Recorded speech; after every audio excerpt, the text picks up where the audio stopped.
नमस्कार मंडळी. तर आज आहे मकर संक्रांत. मकर संक्रांत हा खूप पवित्र दिवस आहे. मी आज तुम्हाला मकर संक्रांतीची कथा सांगणार आहे. ही कथा ऐकल्यामुळे आपल्या घरामध्ये सुख, शांती, समृद्धी येते. तसेच आपल्याला माता लक्ष्मीचा आणि भगवान सूर्यदेवतेचा आशीर्वाद देखील प्राप्त होतो. त्यामुळे व्हिडिओ स्किप न करता शेवटपर्यंत जरूर बघा. चॅनलवरती नवीन असाल तर चॅनलला लाईक करा आणि सबस्क्राईब देखील करा. कमेंटमध्ये ओम महालक्ष्मी नमः किंवा ओम सूर्याय नमः लिहायला विसरू नका, जेणेकरून आपल्याला देखील माता लक्ष्मीचा, सूर्यदेवतेचा आशीर्वाद नक्कीच प्राप्त होईल. जेव्हा सूर्यदेव धनुराशी सोडून मकर राशीत प्रवेश करतो, हा दिवस उत्तरायणाची सुरुवात मानला जातो, देवांचा दिवस. शास्त्रामध्ये असं म्हटलं आहे की या दिवशी स्नान करणे, दान करणे, जप करणे आणि पूजा करणे याला विशेष महत्त्व आहे. असे म्हटले जाते की मकर संक्रांतीची कथा ऐकल्याने सूर्यदेव प्रसन्न होतात, संपत्ती आणि समृद्धी वाढते, रोग, दुःख आणि अडथळ्यांपासून मुक्तता मिळते आणि कुटुंबात शांती आणि एकता टिकून राहते. कृपया ही कथा शेवटपर्यंत जरूर ऐका. ही कथा आहे शांतीपूर नावाच्या गावाची कहाणी आहे. शांती हे नाव होतं, पण त्या गावातील एका घरात माधव आणि गोपाळ, वडील आणि मुलगा यांच्या हृदयात वर्षानुवर्षे अशांततेचं वादळ निर्माण झाले होते. शांतीपूर हे गंगेच्या काठावर एक लहान हिरवेगार गाव होते. जमीन सुपीक होती आणि लोक देखील साधे होते. शेतातील पिके वाऱ्यात हलत होती, जणू जीवनाचे गाणे गात आहेत. पण अगदी माधवच्या घरात ते गाणे शतकानुशतके शांत होते. माधव हा 70 वर्षांचा अनुभवी शेतकरी होता, ज्याची त्वचा सूर्य आणि मातीबद्दल बोलत होती. वर्षानुवर्षे नांगरणी केल्यामुळे त्याचे हात खडबडीत होते. त्यांना मातीतील प्रत्येक नसा माहीत होती. त्याचे डोळे खोल होते, त्यांच्यातून शांत वेदनांचा समुद्र तरंगत होता. त्याचा मुलगा गोपाळ एकेकाळी त्याच्या डोळ्यांचा तारा होता. आज तोच तारा त्याच्यापासून खूप दूर त्याच्या स्वतःच्या अहंकाराच्या आकाशात एकटाच चमकत होता. गोपाळ देखील एक शेतकरी होता, हातात ताकद आणि विचारांमध्ये एक नवीन क्रांती असलेला 35 वर्षांचा बलवान माणूस. पण त्याच्या हृदयातील कटुतेने त्याला त्याच्या वडिलांपासून दूर नेले होते. 5 वर्षांपूर्वीची गोष्ट आहे. त्या वर्षी पावसाळा थोडा मंदावला होता आणि पिके कोमेजू लागली होती. नेहमी काहीतरी नवीन करण्याची आवड असलेला गोपाळ नवीन सिंचन पद्धत वापरून पाहू इच्छित होता. परंपरेत वाढलेला माधव त्याच्या जुन्या पिढींवर, जुन्या पद्धतींवर ठाम होता. अरे बेटा, हे सर्व शहरी ढोंग आहेत. आमच्या जमिनीवर काम करणारी एकमेव पद्धत म्हणजे आमच्या पूर्वजांनी आम्हाला शिकवलेली पद्धत, माधव सहज म्हणाला. पण गोपाळसाठी ते शब्द विषापेक्षा काही कमी नव्हते. त्याला वाटले की त्याचे वडील त्याच्यावर विश्वास ठेवत नाही. त्याला त्याच्या विचारांची किंमत नव्हती. तुमचे विचार जुने झाले आहेत बाबा, म्हणूनच आपण कधीही पुढे जाऊ शकत नाही, गोपाळ रागाने म्हणाला होता. त्या दिवशी शब्दांच्या मर्यादा तुटल्या होत्या आणि नात्यांचे बंधनही तुटले होते. जर तुम्हाला माझ्या विचारांशी एवढी अडचण असेल तर तुमच्या स्वतःच्या मनाप्रमाणे जीवन जगा. माझे दार तुमच्यासाठी बंद आहे, माधव रागाने म्हणाला होता. त्याच्या मुलाच्या कठोर शब्दांनी तोही खूप दुखावला होता. एकही शब्द न बोलता गोपाळने आपले सामान बांधले आणि गावच्या दुसऱ्या टोकाला असलेल्या त्याच्या छोट्याशा जमिनीवर एक वेगळे घर बांधले. त्यानंतर 5 वर्षे उलटून गेली. ते दोघेही एकाच गावात राहत होते, एकाच बाजारात भेटत होते, एकाच शेतात काम करत होते, पण त्यांचे डोळे कधीच भेटले नाहीत. जेव्हा जेव्हा ते एकमेकांजवळून जात होते, तेव्हा त्यांच्यामध्ये एक अस्वस्थ शांतता, एक अदृश्य भिंत उभी राहत होती. माधवचे हृदय त्याच्या मुलासाठी धडधडत होते, परंतु त्याचा अभिमान आणि त्या दिवशी त्याच्या मुलाचे कठोर शब्द त्याला जवळ येण्यापासून रोखत होते. वडिलांना पाहून गोपाळलाही वेदना झाल्या. पण मी आधी का नतमस्तक व्हावे या भावनेने त्याला पकडले. त्यांच्यामध्ये पूल असलेली त्याची आई त्यांच्या आधीच निघून गेली होती. तिच्या अनुपस्थितीमुळे दरी आणखीनच खोल झाली होती. आता मकर संक्रांतीचा पवित्र सण जवळ आला होता. शांतीपूरमध्ये एक उत्सवी वातावरण पसरलं होतं. प्रत्येक घरात तिळगुळाचा गोड सुगंध दरवळत होता. मुले पतंग उडवण्याच्या तयारीत व्यस्त होती आणि स्त्रिया घरांना पांढरे दूध आणि स्वच्छ करत होत्या. हा दिवस सूर्यदेवाच्या उत्तरायणाचे चिन्ह होते, जेव्हा सूर्य दक्षिणेकडून उत्तरेकडे, अंधारातून प्रकाशाकडे, थंडपणापासून उष्णतेकडे प्रवास सुरू करतो. तो नातेसंबंधामध्ये नूतनीकरण, दान आणि गोडवा यांचा सण होता. माधव त्याच्या लहान घराच्या उंबरठ्यावर बसून दूरच्या शेतांकडे पाहत होता. त्याचे डोळे ऐकत होते. मकर संक्रांत आली आणि गेली, पण त्याच्या आयुष्यात उत्तरायण नव्हते.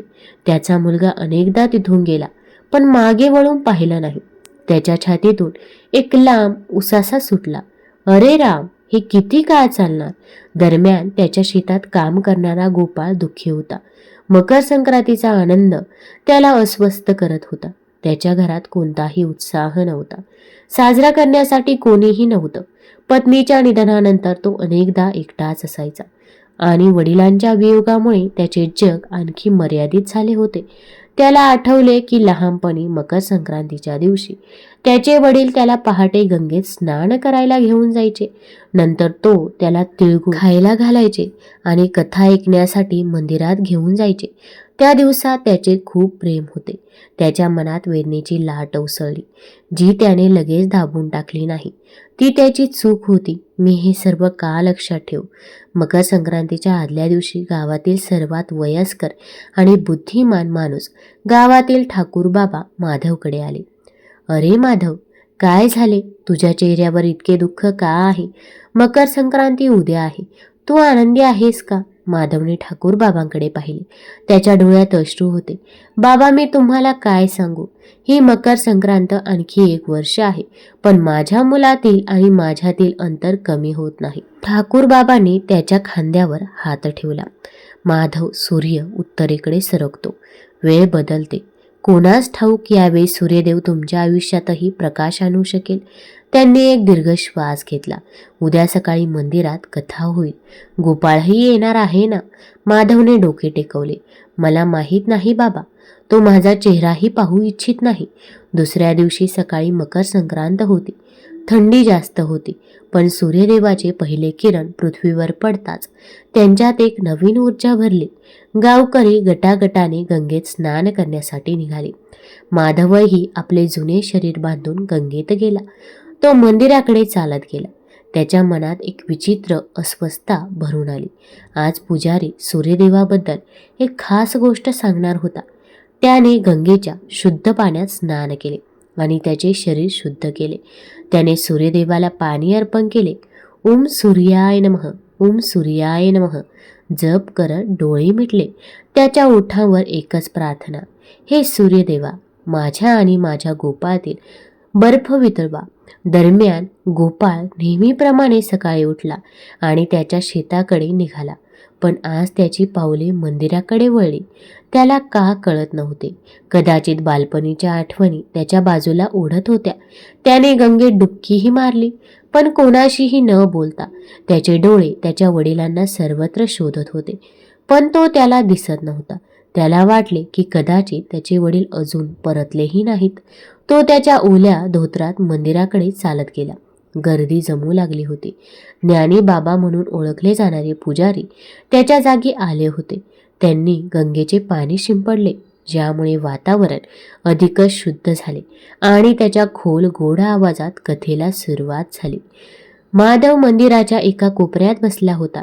त्याची नजर छतावर खिळली होती. जणू काही तो देवाकडून उत्तर शोधत होता. गोपाळही गर्दीच्या मागच्या बाजूला असलेल्या खांबाला टेकून बसला. त्याची नजर मंदिरातील प्रत्येक चेहऱ्यावरती होती, पण तो मुद्दाम माधवकडे पाहण्याचे टाळत होता. त्याच्या डोळ्यात अजूनही एक श्रवणीय भाव होता. पंडितजींनी त्यांचे कथन सुरू केले. आज मकर संक्रांतीचा पवित्र सण आहे. या दिवशी सूर्यदेव दक्षिणायनातून उत्तरायणात जातो.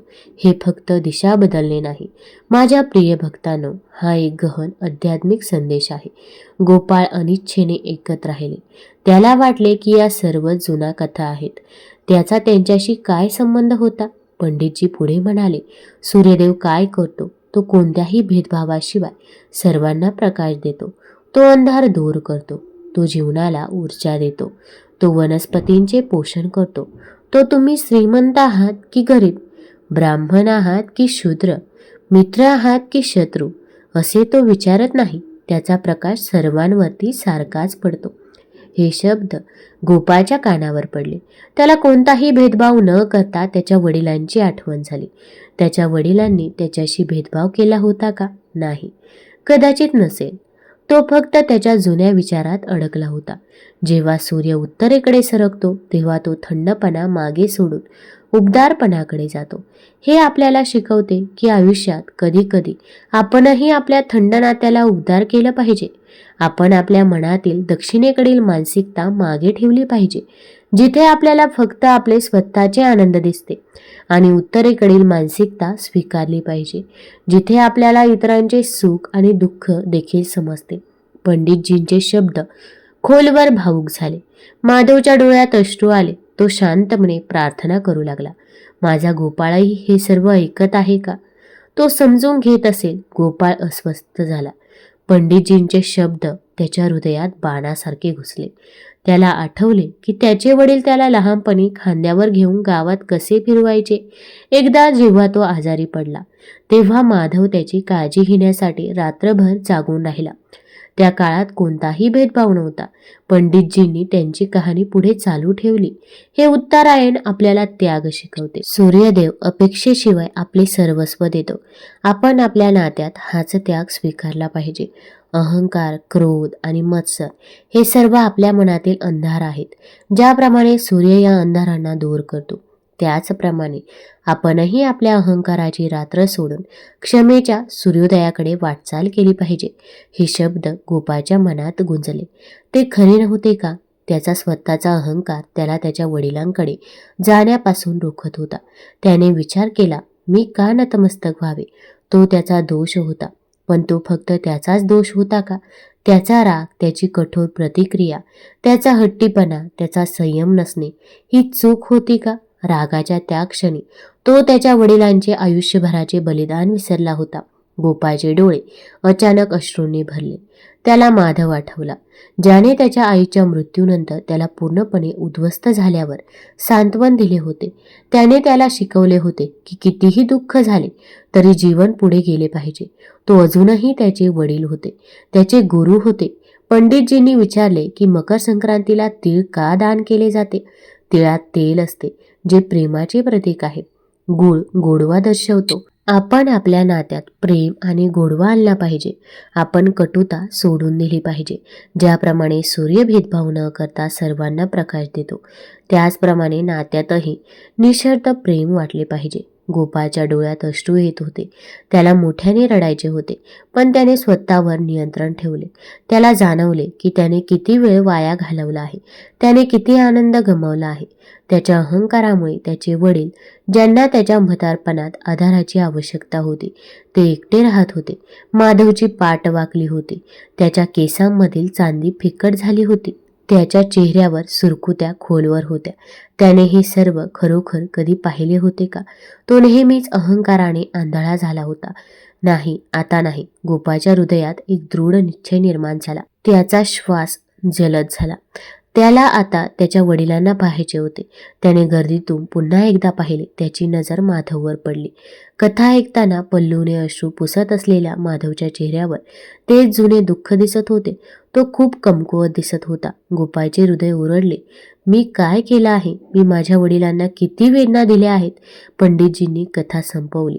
तर माझ्या प्रिय भक्तांनो, सूर्यदेवाच्या उत्तरायणाच्या या पवित्र प्रसंगी आपणही आपले मन उत्तरायणात वळवूया. चला आपला अहंकार सोडून देऊया, क्षमा करूया आणि क्षमा मागूया. नात्यांशी पुन्हा जोडले जाऊया. कारण खरी मकर संक्रांत जेव्हा आपल्या हृदयात प्रेमाचा सूर्य गवतो. कथा संपताच मंदिरात थोडासा गोंधळ उडाला. लोक घरी जाऊ लागले, पण गोपाळ बसूनच राहिला. त्याच्या डोळ्यांतून अश्रू वाहने थांबत नव्हते. त्याचे शरीर थरथर कापत होते. एक अदृश्य शक्ती त्याला त्याच्या वडिलांकडे खेचत होती. माधव हळूहळू उठला. त्याची पाठ वाकली होती. त्याची पावले लटकत होती. तो वळताच त्याची नजर गोपाळवर पडली. क्षणभर त्यांच्या नजरा एकमेकांना भिडल्या. माधवच्या डोळ्यात शतकानुशतके वाट पाहत होती. आणि आता आशेचा एक मंद किरण दिसत होता, पण तो बोलू शकला नाही. तो फक्त पाहत राहिला. गोपाळने एक दीर्घ श्वास घेतला, अश्रू पुसले आणि त्याच्या जागेवरून उठला. त्याच्या आतला अभिमान वितळला होता, जसा सूर्यप्रकाशात बर्फ वितळतो. त्याचे डोळे लाल झाले होते, पण त्यात आता कटुता नव्हती, फक्त पश्चाताप आणि प्रेम होते. गोपाळ हळूहळू त्याच्या वडिलांकडे सरकला. त्याची पावले जड होती, पण त्याचे हृदय हलके होत होते. मंदिरात अजूनही काही लोक उपस्थित होते, ज्यांना गोपाळला त्याच्या वडिलांकडे जाताना दिसले. गावातील काही वडिलांच्या डोळ्यांतही ओलावा आला. त्यांना माहीत होते की या बापमुलामध्ये काय घडले आहे. गोपाळ माधवजवळ पोहोचताच तो विचार न करता, एकही शब्द न बोलता त्याच्या पाया पडला. बाबा हा एकमेव शब्द त्याच्या ओठांवर आला आणि तो त्याच्या पायांना चिकटून राहिला आणि अनियंत्रितपणे रडला. त्याच्या अश्रूंनी माधवचे म्हातारे खडबडीत पाय भिजले. माधवला धक्का बसला. त्याने कधीच कल्पना केली नव्हती की असा दिवस येईल. त्याचे हात थरथर कापू लागले. त्याने गोपाळला उठवण्याचा प्रयत्न केला, पण तो उठला नाही. तो फक्त रडत राहिला. बाबा, मला माफ करा. मी एक मोठी चूक केली. माझ्या अभिमानाने मला आंधळ केलं. तुम्ही सूर्यासारखे नेहमीच मला प्रकाश दिला आणि मी अज्ञानी होतो. माधवचे डोळे अश्रूंनी भरले. त्याने गोपाळला घट्ट मिठी मारली. तो रडला. त्याच्या मुलाला छातीशी धरून वर्षानुवर्षे वेदना, वर्षानुवर्षे दुःख, वर्षानुवर्षे वाट पाहणे, सर्व त्या अश्रूंमध्ये वाहून गेले. अरे बेटा, अरे माझ्या गोपाळ, माझ्या मुला, जागे हो. कोणताही बाप आपल्या मुलावर रागवू शकत नाही. मी इतक्या दिवसांपासून या क्षणाची वाट पाहत आहे. त्यांच्या पुनर्मिलनाने मंदिरातील प्रत्येक डोळ्यात अश्रू आणले. काही महिलांनी त्यांच्या साड्यांच्या पल्लूने अश्रू पुसले. ज्ञानीबाबांनी एक दीर्घ श्वास घेतला आणि त्यांचे हात घट्ट धरले. आज खऱ्या अर्थाने मकर संक्रांत आहे. आज दोन हृदये उत्तरेकडे वळली आहेत. माधवने गोपाळच्या चेहऱ्याला हात लावला. चल बेटा, घरी जाऊया. आज माझ्या घरी पुन्हा तिळगुळ बनवला जाईल. आज मकर संक्रांतीचा खरा उत्सव. वडील आणि मुलगा खांद्याला खांदा लावून मंदिराबाहेर पडले. सूर्याची किरणे त्यांच्या चेहऱ्यावर जणू त्यांना आशीर्वाद देत होती. गावकऱ्यांनी त्यांच्याकडे पाहिले. त्यांच्या डोळ्यात आता दुःख नव्हते, तर खोल आनंद होता. त्या दिवशी शांतीपूर गाव एका नवीन तेजाने भरले होते. वर्षानुवर्षे माधवच्या घरातील चूल पेटली आणि तिळगुळाचा सुगंध पुन्हा एकदा हवेत पसरला. गोपाळने त्याच्या वडिलांजवळ बसून तिळगुळ खाल्ला आणि त्याच चवीत त्याला त्याच्या बालपणीचा सर्व गोडवा सापडला. माधवने त्याच्या मुलाच्या डोक्यावर हात ठेवला आणि त्याचे डोळे प्रेम आणि समाधानाने भरले. त्या दिवसापासून माधव आणि गोपाळ कधीच वेगळे झाले नाहीत. गोपाळने आपल्या वडिलांचा अनुभव आणि स्वतःच्या नवीन कल्पना एकत्र करून शेतात नवीन पाया घातला. त्याने आपल्या वडिलांकडून शिकले की अनुभव हा नव उपक्रमा इतकाच महत्त्वाचा आहे आणि माधव आपल्या मुलाकडून शिकला की बदल स्वीकारणे हा देखील जीवनाचा एक भाग आहे. शांतीपूरचे लोक म्हणायचे की त्या मकर संक्रांतीला उत्तरायणात सूर्य उगवलाच नाही, तर माधव आणि गोपाळच्या हृदयात प्रेम आणि क्षमा देखील उगवली. ही कथा आजही शांतीपूरमध्ये सांगितली जाते, जी आपल्याला शिकवते की अहंकार सोडून नातेसंबंधामध्ये पुढे जाणे हाच जीवनाचा खरा प्रकाश आहे. कारण केवळ नातेसंबंधाची उबदारता आपल्याला सर्व शीतलतेपासून वाचवू शकते आणि क्षमेच्या शक्तीपेक्षा मोठी देणगी नाही. आता मकर संक्रांतीची पौराणिक कथा आपण बघूया. मकर संक्रांतीला सूर्याची पूजा का केली जाते, त्यासोबत पतंग का उडवले जातात, तर ही कथा आपण बघणार आहोत. एकदा कमेंटमध्ये ओम सूर्याय नमः जरूर लिहा. मकर संक्रांतीला सूर्याची पूजा केली जाते. एका पौराणिक कथेनुसार सूर्यदेवाने स्वतःचा पुत्र शनी आणि शनीची माता छाया यांना स्वतःपासून वेगळे केले होते. सूर्य म्हणजे तेजस्वी, पण शनिदेवाचा काळा रंग पाहून सूर्यदेव क्रोधित झाले. तसेच पत्नी छायाबद्दल त्यांच्या मनात शंका निर्माण झाली. सूर्यदेवाने दोघांना अपमानित केले, पण यामुळे शनिदेवांना राग आला आणि त्यांनी सूर्यदेवाला दुर्धर आजाराचा शाप दिला. पित्याचा आजार पाहून यमराज म्हणजेच सूर्यदेवाच्या दुसऱ्या पत्नी संज्ञेचे पुत्र, त्यांना अतोनात यातना झाल्या. त्यांनी कठोर तपश्चर्या केली. यामुळे सूर्यदेव कुष्ठरोगातून मुक्त झाले. मात्र क्रोधाच्या भरात सूर्यदेवानी शनिदेव आणि त्यांच्या मातेजवळील कुंभ म्हणजेच त्यांचे घर जाळून टाकले. त्यामुळे शनिदेव आणि त्यांच्या मातेला प्रचंड दुःख सहन करावे लागले. आपली सावत्र माता आणि भाऊ शनी यांना संकटात पाहून यमराजांनी त्यांच्या कल्याणासाठी पिता सूर्यदेवांना समजावले. अखेर यमराज त्यांचे म्हणणे मान्य करून सूर्यदेव शनिदेवांना भेटण्यासाठी त्यांच्या घरी गेले. मात्र कुंभ अर्थात शनिदेवांच्या घराला आग लागल्यानंतर तेथे सर्व काही जळून गेले होते. फक्त काळे तीळ शिल्लक राहिले होते. म्हणूनच शनिदेवांनी आपल्या पिता सूर्यदेवांची पूजा काळ्या तिळांनी केली. त्यानंतर सूर्यदेवांनी शनिदेवांना त्यांचे दुसरे घर म्हणजे मकर दिले. तसेच शनीला एक वरदानही दिले. जेव्हा सूर्य मकर राशीत शनीच्या घरी येतील तेव्हा त्यांचं घर धन आणि धान्याने भरून जाईल. म्हणून तर सूर्याचे मकर राशीतील संक्रमण खूप महत्त्वाचं मानलं जाते. शनिदेवांना तिळामुळेच पित्याचा स्नेह, घर आणि सुख प्राप्त झाले. म्हणून मकर संक्रांतीच्या दिवशी काळ्या तिळानं सूर्यदेवाची पूजा केली जाते. तेजस्वी पिता मनात कोणताही द्वेष न ठेवता पुत्राच्या घरी गेल्यामुळे मकर संक्रांत हा सण आपल्याला नातेसंबंधातील जपणूक, आपलेपणा आणि प्रेम किती महत्त्वाचे आहे हे देखील शिकवतो. धार्मिक मान्यतेनुसार संक्रांतीच्या दिवशी आई गंगा स्वर्गातून राजा भगीरथाच्या मागे मागे मुनी कपिल यांच्या आश्रमातून होत गंगासागरमध्ये पोहोचली. पृथ्वीवर अवतरण झाल्यावर राजा भागीरथ यांनी गंगेच्या पवित्र पाण्याने आपल्या पूर्वजांचे तर्पण केले होते. या दिवशी गंगासागर येथे नदीच्या काठी भव्य मेळाव्याचे आयोजन देखील केले जाते. तसेच आई यशोदाने आपत्य प्राप्तीसाठी याच दिवशी उपवास केला होता. या दिवशी स्त्रिया तीळ आणि गूळ इतर सवासणींना वाटतात. असं म्हणतात की तिळाची उत्पत्ती भगवान विष्णू यांच्यापासून झाली होती. म्हणूनच याचा वापर केल्याने पापांपासून मुक्ती मिळते. तिळाचा वापर केल्याने शरीर निरोगी राहतं आणि शरीरात उष्णता देखील राहते. मकर संक्रांतीच्या दिवशी पतंग उडवण्याची परंपरा आहे. लोक छतावर आणि मैदानावर रंगीबेरंगी पतंग उडवताना दिसतात. मकर संक्रांत आणि पतंग उडवणे यांचा एकमेकांशी काय संबंध आहे याचा तुम्ही कधी विचार केला आहे का? पतंग उडवण्याच्या परंपरेमागे उत्तम आरोग्याचं रहस्य दडलेलं असल्याचं मानलं जातं. मकर संक्रांतीच्या दिवशी सूर्याकडून प्राप्त होणारा सूर्यप्रकाश आरोग्यासाठी फायदेशीर ठरतो. वैज्ञानिक दृष्टिकोनातून या दिवशी सूर्यकिरणे शरीरासाठी अमृताप्रमाणे असतात. ही सूर्यकिरणे विविध रोगांवर उपचार करण्यासाठी उपयुक्त असतात. यामुळे या दिवशीचा सूर्यप्रकाश घेणे खूप लाभदायी ठरते.